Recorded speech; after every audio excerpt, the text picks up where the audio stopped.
Welcome to Allies or Enemies, where we talk about games and especially how they work for two. This time we are looking at Spirit Island, designed by R. Eric Royce. Spirit Island is a co-op game for 1 to 4 that has players taking on the role of island spirits in an effort to chase off colonial invaders. It's a deck building / area control game with a lot more mixed in. Before we get too deep into it, this is a complex game, but it is rewarding. We had actual headaches after the first few plays and took a break from it for a few months before coming back. But once it clicked, it really clicked, and now we can't wait to figure out new spirits and combinations. The biggest thing players will have to get used to is losing early, which will always happen, to come back later, which will hopefully happen. But we will get into all of that later. Let's start with the basics of how it's played. The bones of a turn are actually pretty simple. Level up your spirit, choose cards, play fast powers, activate invaders, play slow powers, and repeat. But within that framework is a mass of variability and depth. In the growth phase, you're going to be choosing whether to increase your presence, gain new cards, reclaim cards, increase power economy, or some kind of combination of those.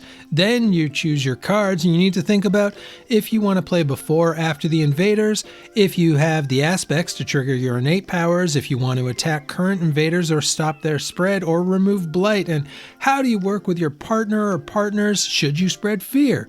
And then you need to worry about the invaders who are going to attack your island, build their cities, and continue to spread every single turn. There are a lot of moving parts at work here. It's a game that is going to demand your full attention.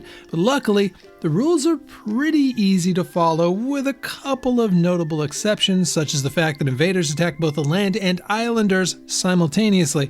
But most of it makes sense. It's just kind of thinky.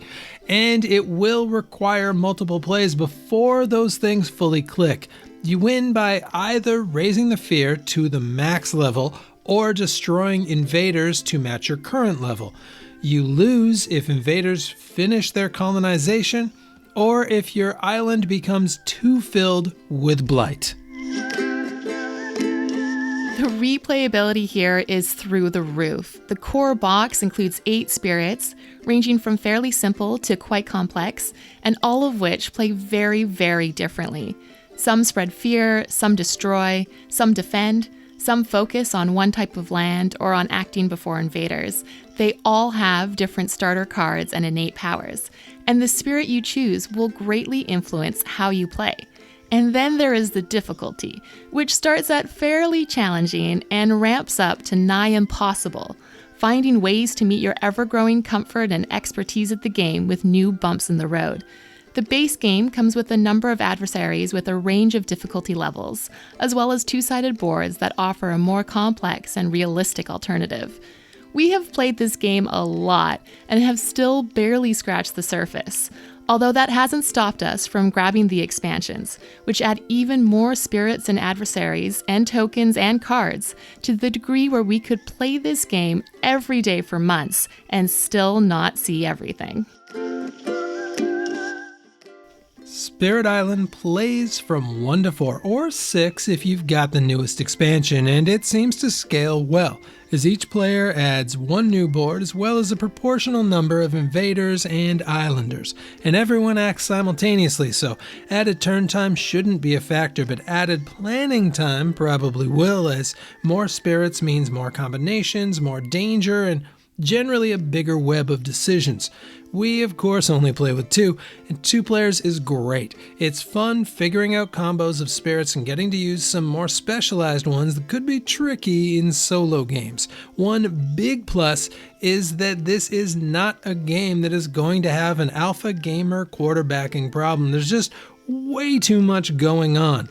This is a pure teamwork co-op game, and that's a big part of the charm. There has been a significant amount of love put into this production. The boards and cards and invaders and little Dahan huts are all well made. The artwork is gorgeous. The spirits all have their own feel that starts with their look, but with a style that ties everything together in the game. The icons also make a lot of sense, and the game does a good job of combining just enough language to keep it all clear. If there are any complaints, it would be with the power tokens, which feel really plain, and the expert side of the board, which can be hard to differentiate.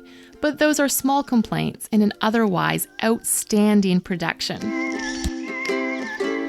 We have had more of a journey with this game than almost anything in our collection. As we said off the top, our first games felt hard. It felt like my brain was overheating. But after a few games of stumbling and a bit of a break to regroup, it clicked. And this game jumped way up our list. Biggest tricky to understand with Spirit Island is that you will lose early on. Some games you're going to feel helpless for those first few turns, but as you level up, things get brighter and brighter. It's a really strange game flow that takes some getting used to. As a gamer, it's hard to be comfortable with falling behind, but when you make that comeback, it pays off even bigger.